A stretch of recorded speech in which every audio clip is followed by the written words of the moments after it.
꽝 이호덕.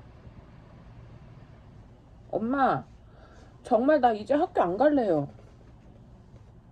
김이 모락모락 오르는 보리밥 그릇을 무릎 앞에 놓고 먹을 생각도 않는 용이가 투정을 부렸습니다.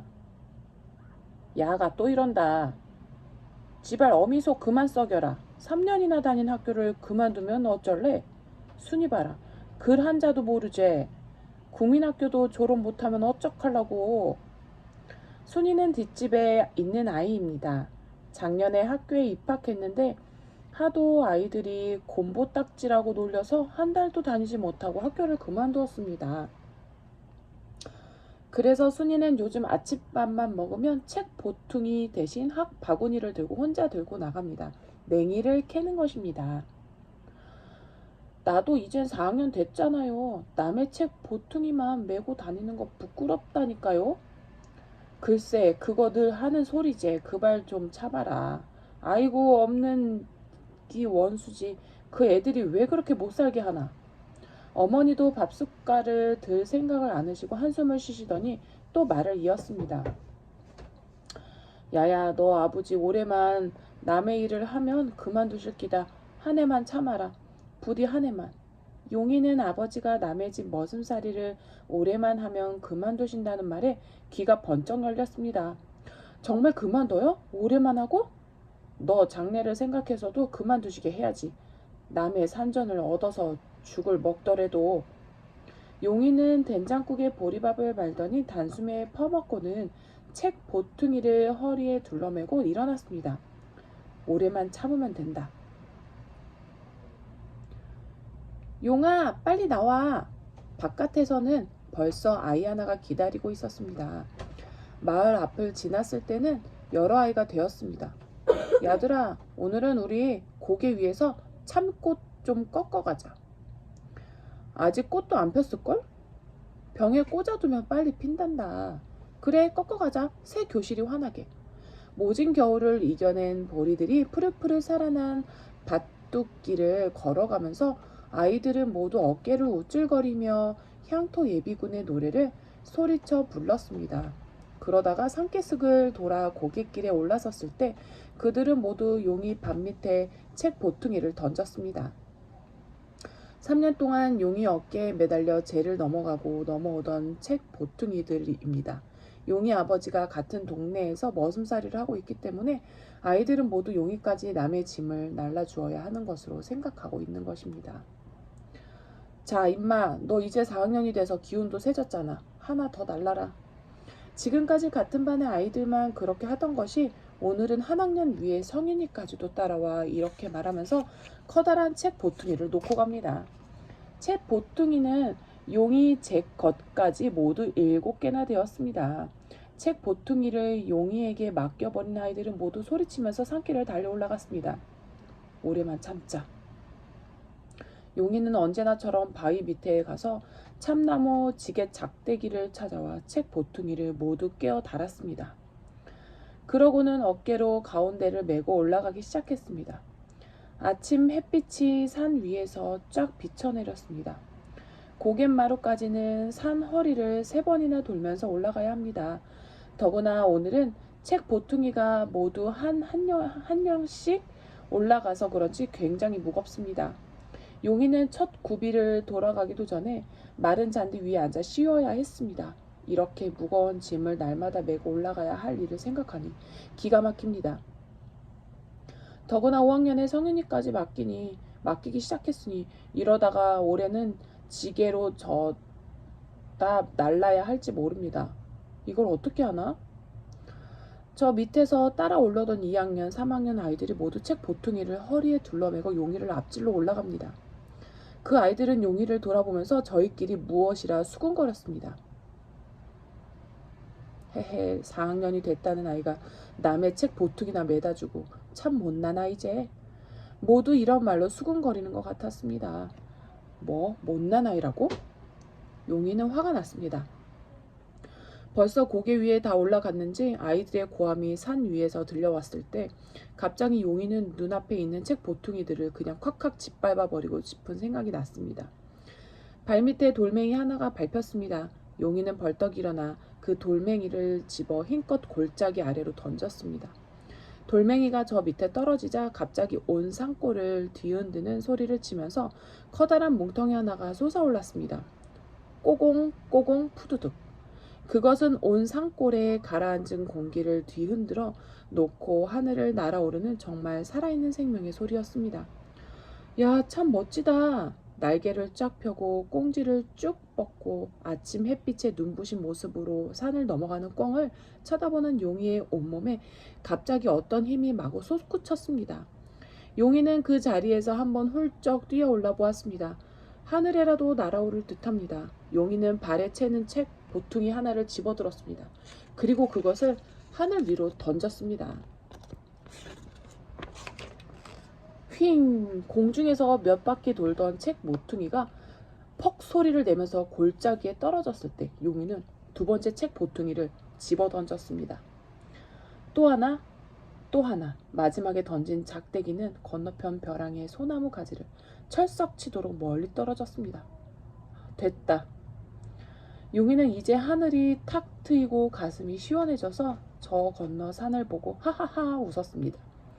떠가는 구름을 따라 마구 날아갈 것 같았습니다. 내가 정말 못난 아이였구나. 이제 다시는 그런 짓 안 해.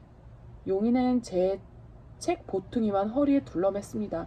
그러고는 고개를 향해 날듯이 뛰어 올라갔습니다. 고갯마루에는 아이들이 앉아 기다리고 있었습니다. 모두 손에 참꽃 가지를 한 줌씩 들었습니다. 어떤 가지는 벌써 불그레한 봉우리가 피어나려고 했습니다. 용이가 빈손으로 오네? 정말 저 자식이? 임마, 책 보퉁이 모두 어쨌어? 용이는 아무 말이 없이 그냥 올라가고만 있습니다. 아이들이 용이를 빙 둘러쌌습니다. 너 책 보퉁이 어쨌어? 이 자식 죽고 싶냐? 빨리 말해. 용이는 아이들을 한번 둘러보고는 조용히 그러나 힘찬 소리로 말했습니다. 이상하게도 책 보퉁이를 모두 날리고 나니 마음이 가라앉는 것이 조금도 겁이 나지 않았습니다. 너희들 책보 말이지? 저 밑에 두꺼비 바위 아래 던져놨어. 뭐 이 자식이? 이 자식이 돌았나? 빨리 못 가져오겠나? 그러나 용이는 여전히 조용한 소리로 말했습니다. 나 이제 못난 아이 아니야. 이 자식이? 요런 머슴의 자식이. 나쁜 자식 맛 좀 볼래? 아이들의 발과 주먹이 용이를 덮쳐왔을 때 용이는 번개같이 거기를 빠져나와 몇 걸음 발을 옮기더니 발밑에 있는 돌을 두 손으로 한 개씩 거머쥐고는 거기 있는 커다란 바윗돌 위에 껑충 뛰어 올랐습니다. 그 몸놀림이 어찌나 재빠른지 아이들이 모두 놀랐습니다. 지금까지 용이와는 아주 다른 딴 아이였습니다. 자, 덤빌람 덤벼. 누구든지 오는 녀석은 가만두지 않을 거야. 아이들이 입을 벌리고 어쩔 줄 모르고 서 있을 때 뒤에서 한 아이가 난 내 책보 가지러 갈란다 하고 달려갔습니다. 그 소리에 다른 아이들도 모두 정신이 돌아온 것처럼 나도 간다. 나도 하고 달려갔습니다. 이 자식 두고 봐라. 맨 마지막에 내려가면서 성윤이가 말했습니다. 오냐 임마 얼마든지 봐준다. 용이 목소리는 한층 크고 자랑스러웠습니다. 아이들이 모두 와 하고 아까 올라온 길을 내려가는 뒷모양을 보면서 용이는 또 한 번 가슴을 확 펴고 하하하 웃었습니다. 난 이제 못난 아이가 아니야. 그러고는 다시 혼잣말로 중얼거렸습니다. 내일 아침에는 순이를 데리고 오자. 순이를 놀리는 녀석은 어떤 녀석이고 용서 안 할 기다. 용이는 돌아서서 햇빛이 눈부신 내리바지 길을 바라보았습니다. 이제는 단숨에 학교까지 걸어갈 듯합니다. 하늘에는 하얀 구름 한 송이가 날고 있었습니다. 용이는 훌쩍 한 번 뛰더니 마구 두 팔을 내저으면서 내리달렸습니다. 그것은 마치 한 마리의 꿩이 소리치면서 하늘을 날아오는 모습과 같았습니다. 사막을 같이 가는 벗, 양귀자.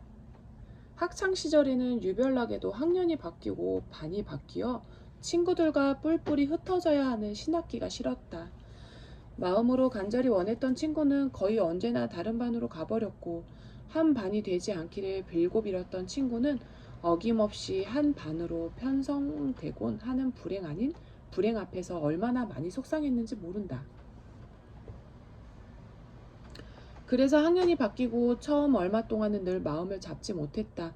아침에 눈을 떠 학교에 갈 일을 생각하면 가슴 한켠이 서늘해지곤 하고 그 느낌을 지금도 나는 선연히 떠올릴 수가 있다. 특히 운동장 조회나 체육 시간 같은 때 친한 친구도 없이 외따로 떨어져 그 지겨운 시간을 견딜 생각을 하면 어디론가 도망가고 싶을 지경이었다. 게다가 점심시간은 또 얼마나 무렴한지.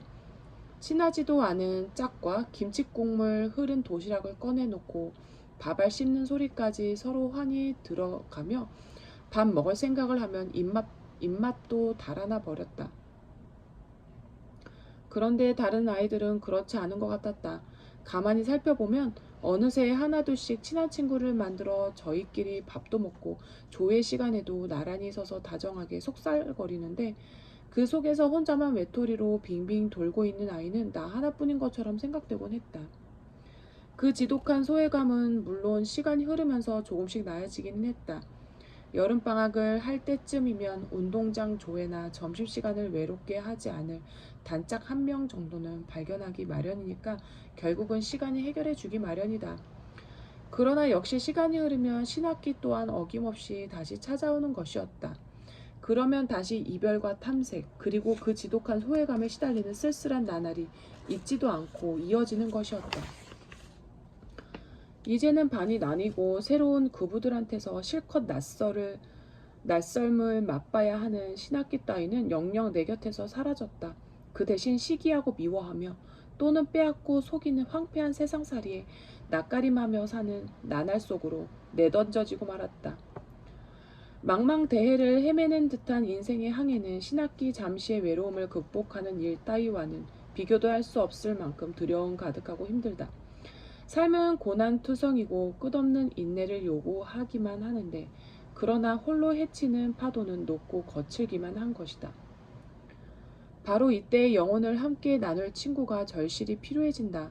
인생이란 험난한 항해를 같이 겪고 있다는 동지애의 확인, 혹은 내 삶의 따뜻한 동반자라는 느낌이 전해져 오는 친구와 같이 있는 시간에는 이 세상도 한번 살아볼 만하다는 용기가 솟는다.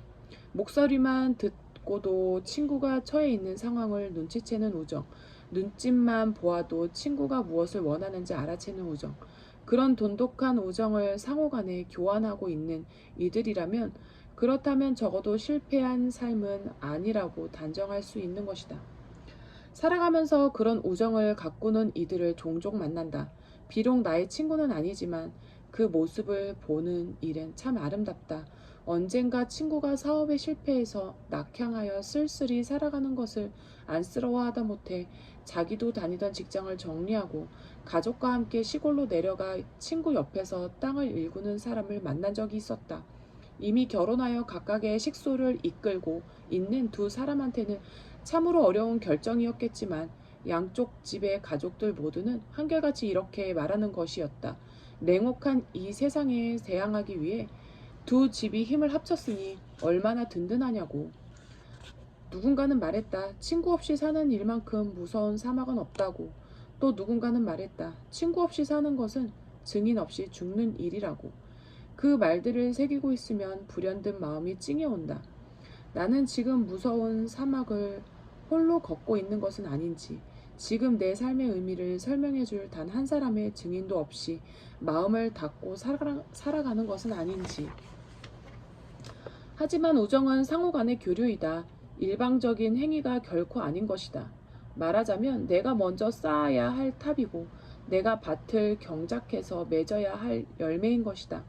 그럼에도 불구하고 탑을 제대로 쌓는 사람 혹은 빛깔 곱고 아름다운 열매를 맺는 사람은 참 드물다.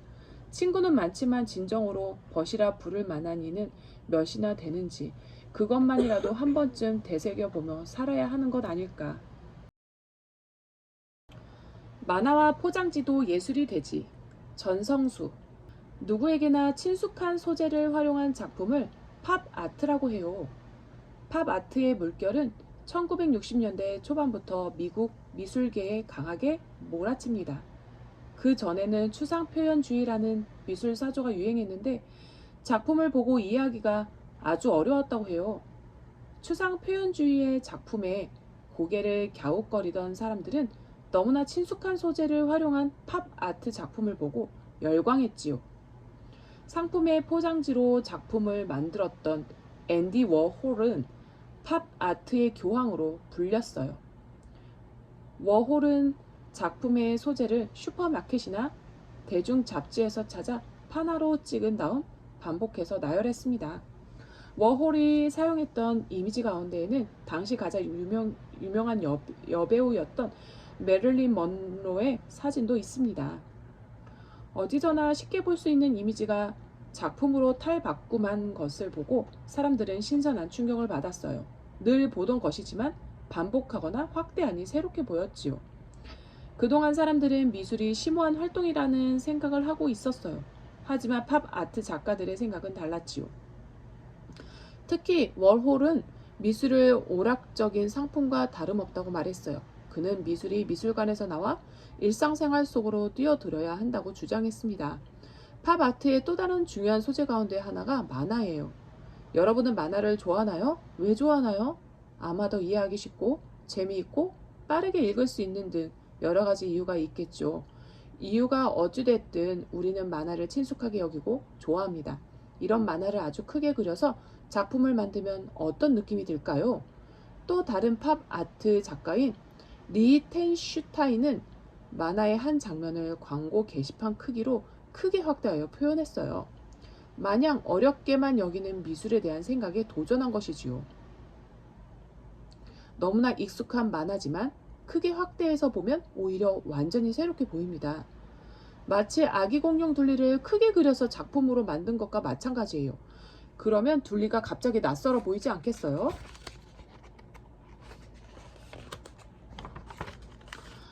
만화뿐이 아닙니다. 여러분이 사용하는 수저나 운동화를 100배 정도로 커진 모습을 상상해 보세요.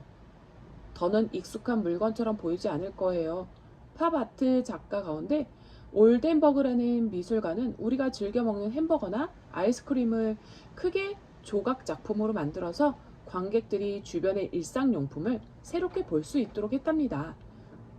이처럼 팝아트 작가들이 작품에 활용한 콜라, 햄버거, 만화, 엘비스 프레슬리, 메릴린 먼로 등과 같은 친숙한 이미지들은 대량 소비 시대의 산물이에요. 대량 소비는 공장에서 한꺼번에 대량으로 만들어진 제품을 사용한다는 뜻이에요. 이런 제품은 구하기 쉽고 편리하지만 대신 모두 똑같아서 개성이 사라진다는 단점도 있습니다. 그렇기 때문에 팝아트 작가들의 작품은 현대의 소비 문화를 찬미하는 동시에 비판한 것이라고 볼 수 있지요. 어쨌든 이러한 소재들은 무엇보다도 대중에게 익숙한 것이라는 특징이 있습니다. 빛나고 선명한 색채, 분명한 선, 크게 확대하거나 반복되는 이미지, 기계로 찍어낸 것 같은 질감 등이 나타나 있어서 어디에서나 알아볼 수 있고 또 누구나 쉽게 이해할 수 있어요. 팝아트 작가들이 대중에게 인기를 끈 것은 어렵지 않게 미술을 즐길 수 있는 기회를 통해 색다른 재미를 주었기 때문입니다. 팝아트 작가들에게 미술은 소수의 사람이 즐기는 신성한 예술 활동이 아니었어요. 이들은 미술을 오락으로 취급하고 마치 상품처럼 제공하여 오히려 미술의 새로운 장을 열었습니다. 책만 읽는 바보 이덕무. 서울 남산 아래에 어떤 어리석은 사람이 살고 있었다. 그는 말을 잘하지 못하고 더듬거렸으며 게으르고 생각이 좁았다. 세상 돌아가는 일도 알지 못하고 장기나 바둑 같은 것도 할 줄 몰랐다. 사람들이 욕을 해도 따지지 않고 칭찬을 해도 뽐내지 않았다. 오직 즐기는 것은 책을 보는 일이어서 추위나 더위, 배고픔이나 아픔도 전혀 느끼지 못했다. 그는 어릴 때부터 21살이 될 때까지 하루도 손에서 책을 놓은 적이 없었다. 그의 방은 매우 좁았지만 동쪽, 남쪽, 서쪽으로 창문이 있어서 해가 동쪽에서 서쪽으로 움직일 때 그 밝은 빛을 따라 책을 읽었다. 읽어보지 못한 책을 만나면 즐거워하며 웃었다. 그래서 집안 사람들은 그가 웃는 것을 보면 좋은 책을 만났나 보다라고 생각했다. 그는 두부의 오원율 씨를 무척 좋아해서 앉는 소리처럼 웅얼웅얼 읊었다. 그러다가 깊은 뜻을 깨우치면 매우 기뻐하며 일어나 이리저리 왔다 갔다 했는데 기뻐하면서 내는 소리가 마치 갈까 마귀가 오는 듯했다. 어떤 때는 아무 소리도 없이 눈을 휘둥그레 뜨고 자세히 살피기도 하고 꿈꾸는 사람처럼 중얼거리기도 했다. 그래서 사람들이 그를 간서치라고 불렀는데 그도 그 이름을 좋아했다. 그의 이야기를 써주는 사람이 없어서 내가 붓을 들어 적고 제목을 간서치전이라고 붙였다. 그가 누구인지 이름은 적지 않는다. 하늘은 맑건만 현덕 중문 안 안반 뒤에 숨겨둔 공이 간데가 없다. 팔을 넣어 아무리 더듬어도 빈탕이다. 문기는 가슴이 두근거리기 시작하였다. 혹 동네 아이들이 집어갔을까? 도리어 그랬으면 다행이다.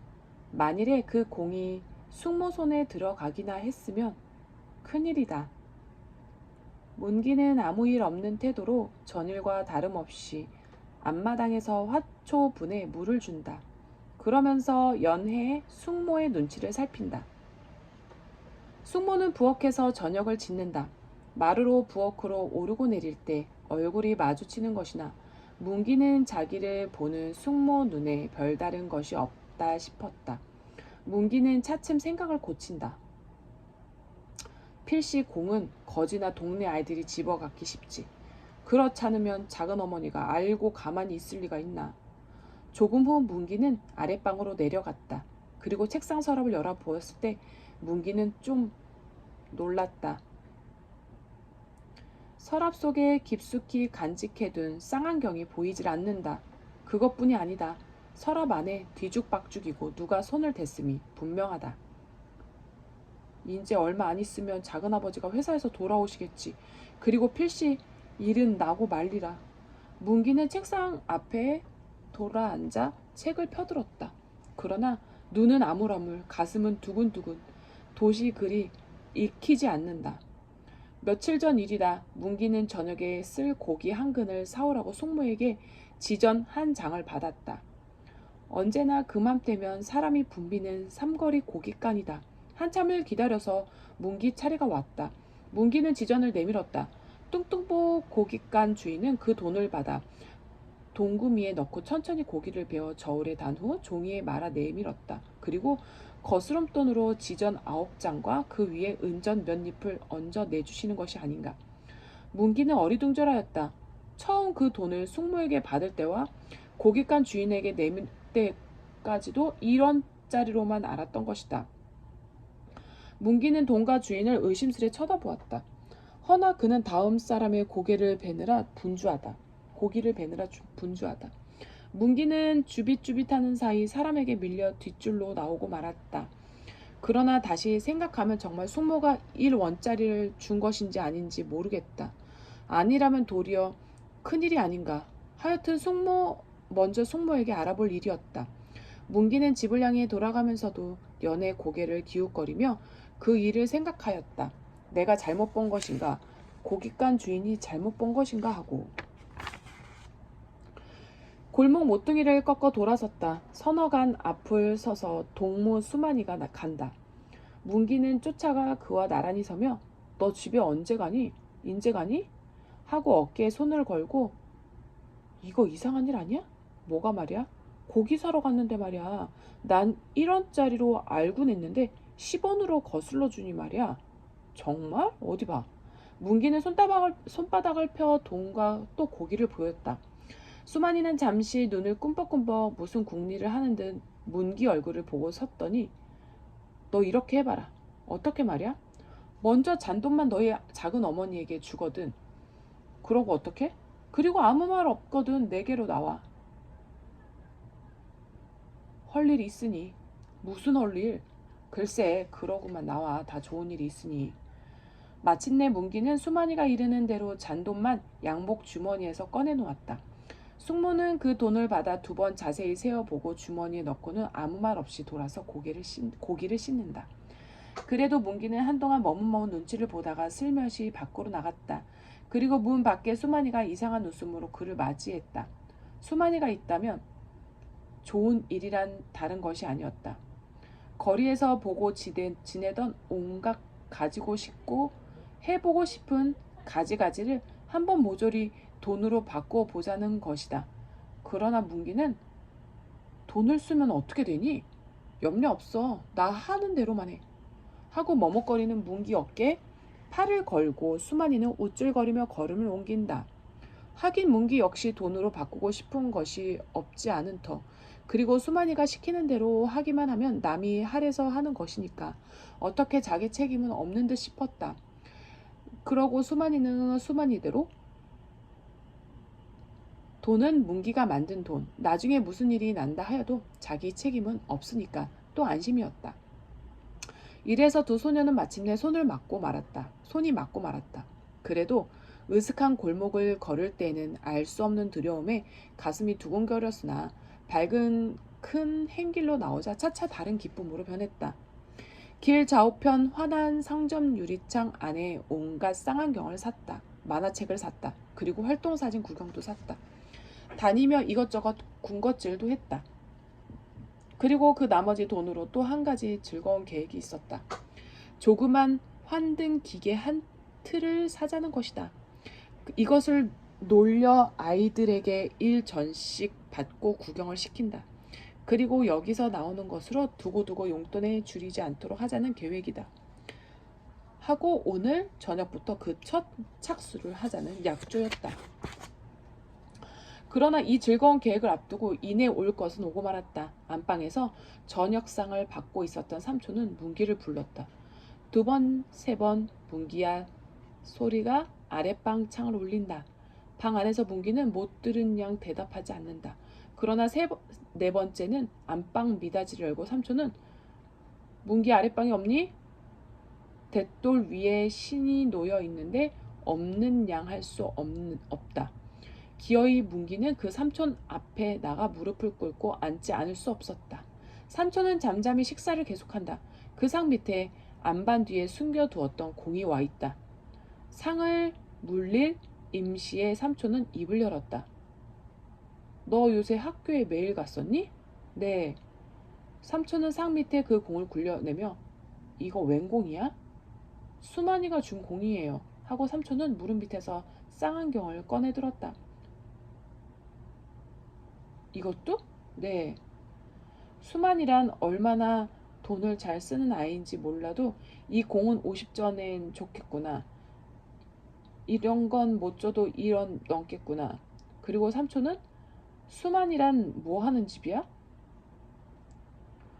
문기는 고개를 숙이고 앉아 말이 없다. 삼촌은 숭늉을 마시고 상을 물렸다.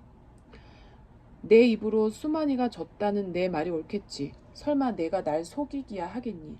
하지만 남이 준다고 아무 것이고 덥적덥적 받는다는 것도 좀 생각해 볼 일이거든. 삼촌은 다시 말을 계속한다. 말 들으니 너 요샌 저녁도 가끔 나가 먹는다더구나. 그것도 수만이에게 얻어먹는 거냐? 문기는 벌겋게 얼굴이 달아 수그리고 앉았다. 삼촌은 잠시 묵묵히 건너다만 보고 있었던 음성을 고쳐 엄한 어조로 어머님은 어려서 돌아가시고 아버지는 저 모양이시고 앞으로 집안을 일으킬 사람은 너 하나야.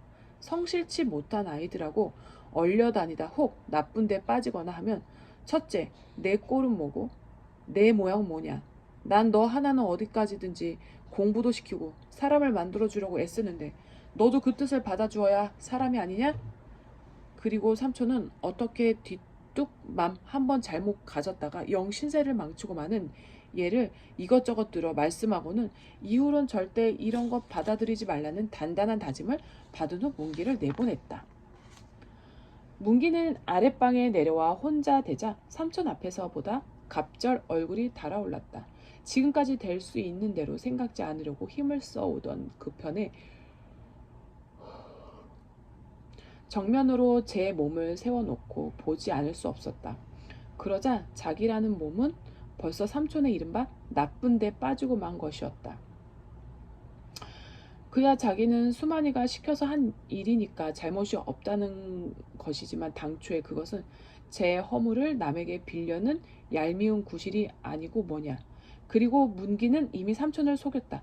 또 써서는 아니 될 돈을 쓰고 말았다.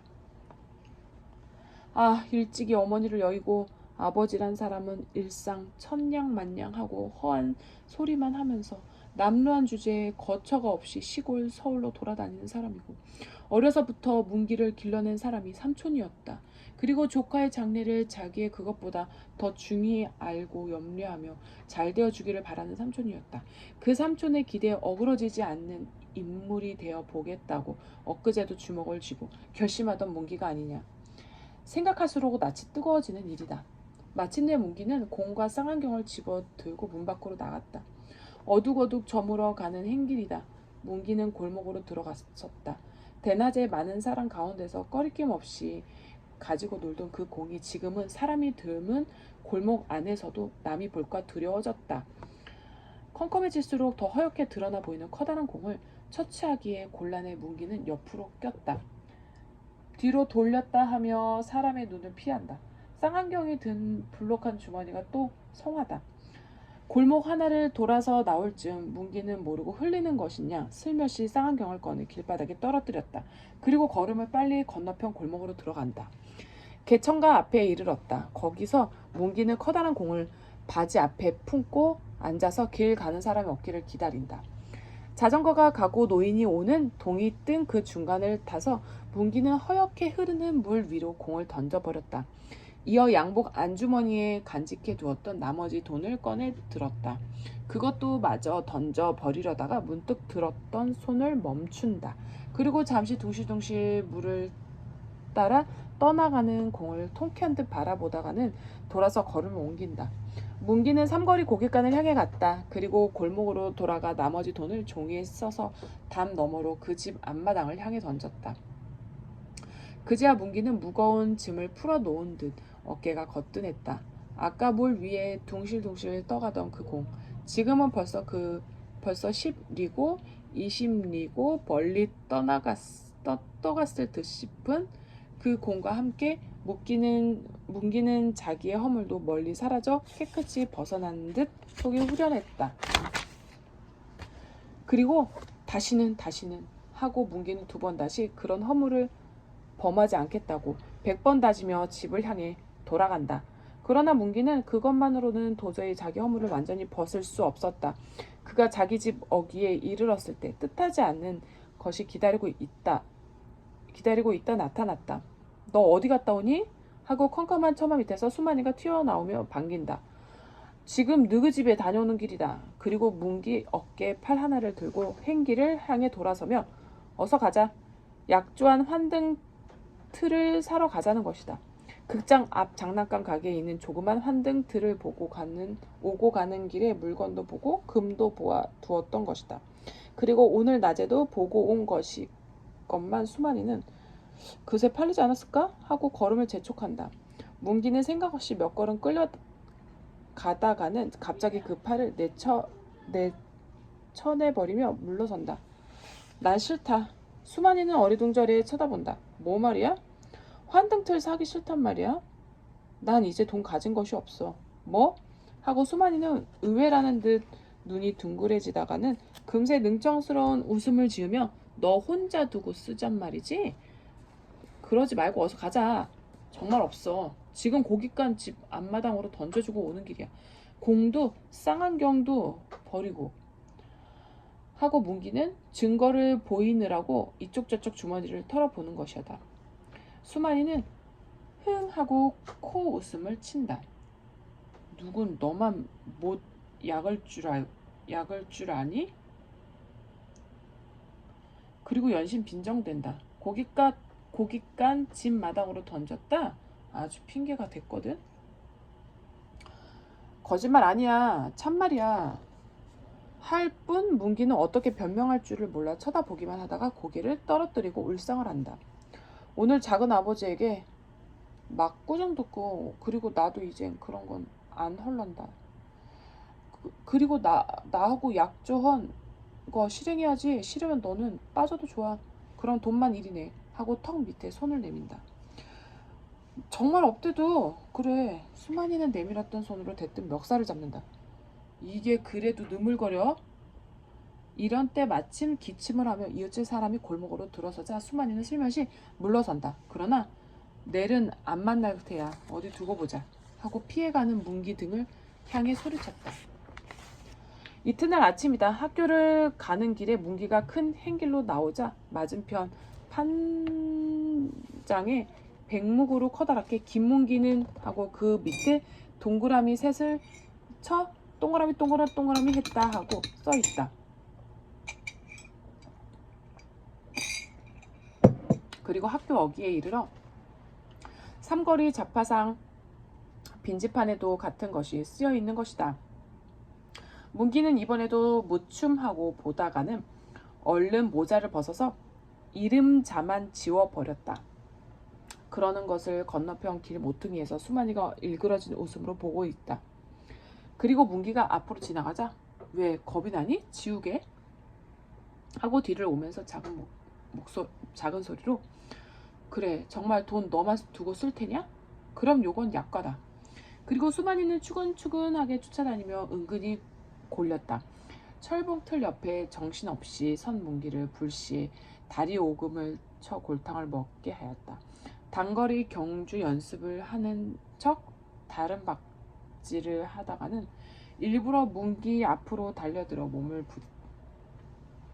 몸째 부딪는다.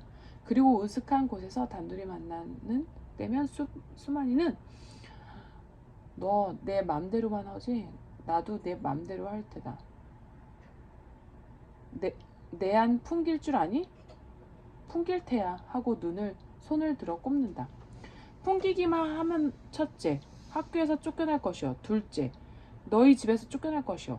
그리고 남의 걸 훔치거나 일반이니까 또 그런 곳으로 붙들려 갈 것이요. 하고는 또 풍길 테다. 사실 그 다음 시간 교실을 들어갔을 때 문기는 크게 놀랐다. 칠판 한가운데 김문기는 뭐뭐뭐 했다가 커다랗게 쓰여있다. 뒤미처 선생님이 들어왔다. 이른 간신히 선생님이 한번 쳐다보고 누구 장난이냐 하고 석석석 지워버리고는 고만이었지만 선생님이 들어오고 그것을 지우기까지 그동안 문기는 실로 앞이 깜깜했다. 그러나 수만이는 그것으로 고만두지 않았다. 학교를 파의 거리로 나와서는 한층 심했다. 두어간 문기를 앞세워놓고 따라오면서 연애 수만이는 앞에 가는 아이는 000 했다지. 그리고 점점 더해 나중엔 도적지를 거꾸로 붙여서 앞에 가는 아이는 질적도 했다지 하고 거리거리 외며 따라오는 것이다. 문기 집까지 이르렀다. 수만이는 문기 앞으로 다가서며 작은 음성으로 조졌다. 너 지금 가지고 나오지 않으면 내일은 가만 안 둔다. 도적질을 했다 하고 똑바로 써놓을 테야. 문기는 여전히 못 들은 척 걸음만 옮긴다. 자기 집 마당에 들어섰다. 숙모는 뒷곁에서 화초못종을 하는지 여기 심어라 저기 심어라 하고 아랫집 심부름을 하는 아이와 이야기하는 소리가 날 뿐 집 안에 아무도 없었다. 그리고 눈앞에 보이는 붓장 안 앞턱에 잔돈 얼마와 지점 몇 장이 놓여 있었다. 그리고 문 밖엔 지금 수만이가 돈을 가지고 나오기를 기다리고 섰다. 여기서 문기는 두 번째 허물을 범하고 말았다. 진작 듣지 하고 빙그레 웃는 수만이 얼굴에다 뺨을 때리듯 돈을 던져주고 문기는 달아났다. 급한 걸음으로 문기는 네 거리 하나를 지났다. 또 하나를 지났다. 또 하나를 지났다. 걸음은 차차 풀이 죽는다. 그리고 문기는 이런 생각을 하였다. 자기는 몰래 작은 어머니 돈을 축냈다. 그러나 갚으면 고만 아니냐. 그 돈 값어치만 큰 밥도 덜 먹고 학용품도 아껴 쓰고 옷도 조심히 입고 이렇게 갚으면 고만 아니냐. 몇 번이고 이 소리를 속으로 내며 문기는 떳떳이 얼굴을 들고 집으로 들어갈 수 있을 만한 배심을 만들려 한다. 그러나 일 없이 공원으로 거리로 돌며 해를 보낸다. 날이 저물어서 문기는 풀이 죽어 집 마루에 걸터 앉았다. 숙모가 방에서 나오다 보고 너 학교에서 언제 오니? 그리고 이어 너 혹 붓장 안에 돈 받니? 하다가는 채 문기가 입을 열기 전에 숙모는 학교서 지금 오는 애가 알겠니? 참 점순이 고년 앙큼한 년이더라. 낮에 내가 뒷, 뒷것 뒷곁에서 화초 모종을 내고 있는데 집을 간다고 나가더니 글쎄 돈을 집어갔구나. 문기는 잠잠히 듣기만 한다. 그러나 속으로 갚으면 고만이지 소리를 또 한 번 외워본다. 그날 밤이었다. 아랫방 들창 밑에 훌쩍훌쩍 우는 어린아이 웃음소리가 난다. 아랫집 심부름 하는 아이 점순이 음성이었다. 숙모가 직접 그 집에 가서 무슨 말을 한 것은 아니로되 자연 그 말이 한 입 건너 두 입 건너 그 집에까지 돌아갔고 그리고 그 집주인 차차 하나 가고 둘 가고 훌쩍훌쩍 우는 소리가 남는다. 방 안의 문기는 그 밤을 뜬 눈으로 세웠다. 이튿날 아침이다. 문기는 밥을 두어 술 뜨다가는 고만둔다. 그 돈을 갚기 위한 그것이 아니다. 도무지 입맛이 나지 않았다. 학교에 갔다. 첫 시간은 수신 시간 그리고 공교로이 제목이 정직이다.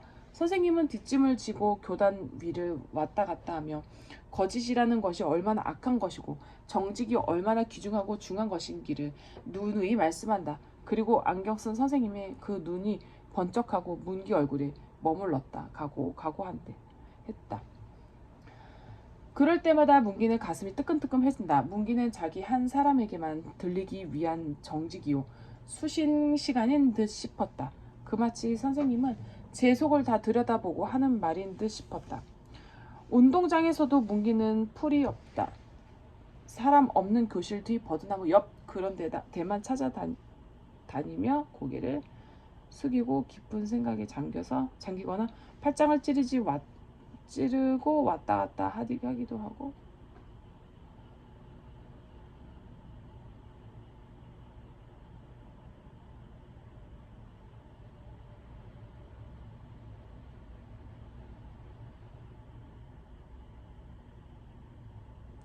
언제나 다름없이 여러 아이들은 넓은 운동장에서 마음대로 뛰고 마음대로 짓거리고 마음대로 즐긴 것만 문기 한 사람은 어둠과 같이 컴컴하고 무거운 마음에 잠겨 고개를 들지 못한다.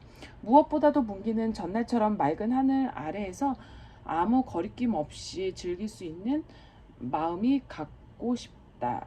떳떳이 하늘을 쳐다볼 수 있는 떳떳이 남을 대접할 수 있는 마음이 갖고 싶었다. 오후에 저녁 저물녘이다.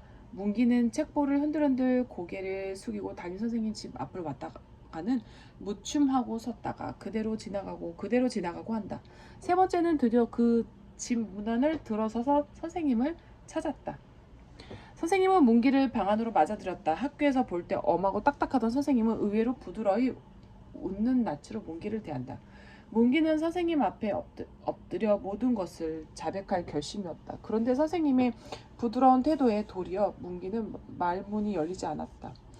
다음은 건너방에서 어린애가 울어 못했다. 다음은 사부님이 들락날락하고 다음엔 선생님이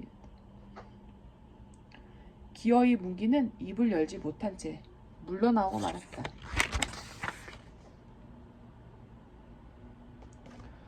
먼저보다 갑절 무겁고 컴컴한 마음이었다. 도저히 문기의 약한 어깨로는 지탱하지 못할 무거운 눌림이다. 걸음은 집을 향해 가는 것이지만 반대로 마음은 멀어진다.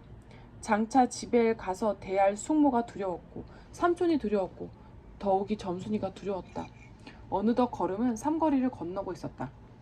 문기 등 뒤에서 아주 멀리 뿡뿡하고 자동차 소리와 비켜라 하는 사람의 소리가 나는 듯하더니 갑자기 귀 밑에서 크게 울린다. 언뜻 돌아다 보니 바로 눈앞에 자동차 머리가 달려든다. 그리고 문기는 으쓱하고 높은 데서 아래로 떨어져 가는 듯 싶은 감과 함께 정신을 잃고 말았다. 얼마 동안을 지났는지 모른다. 문기가 어렴풋이 눈을 떴을 때 무섭게 전등불이 밝아 눈이 부쉈다. 문기는 다시 눈을 감았다. 두 번째 문기는 눈을 뜨자 희미하게 삼촌의 얼굴이 나타나며 그것이 차차 똑똑해지더니 삼촌은 너 내가 누군지 알겠니? 하고 웃지도 않고 내려다본다. 문기는 이것도 꿈인가 하고 한번 웃어주려면서 그대로 맑은 정신이 났다.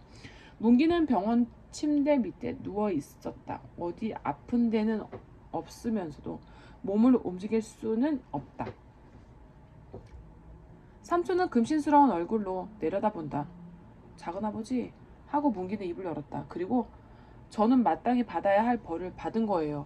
하고 문기는 눈을 감으며 한마디 한마디. 그러나 똑똑하게 처음부터 끝까지 먼저 고깃간 주인이 1원을 10원으로 알고 거슬러 준 거, 그 돈을 써버린 거, 그리고 또 붓장 안에 돈을 자기가 훔쳐낸 거, 이렇게 하나하나 숨김없이 자백을 하자 이때까지 겹겹으로 몸을 싸고 있던 허물이 한 커플 한 커플 벗어지면서 따라 마음속에 어둠도 차차 사라지며 맑아지는 것을 문기는 확실히 깨달을 수 있었다. 마음이 맑아지며 따라 몸도 가뿐해진다. 내일도 해는 뜨고 하늘은 맑아지리라. 그리고 문기는 그 하늘을 떳떳이 마음껏 쳐다볼 수 있을 것이다. 끝.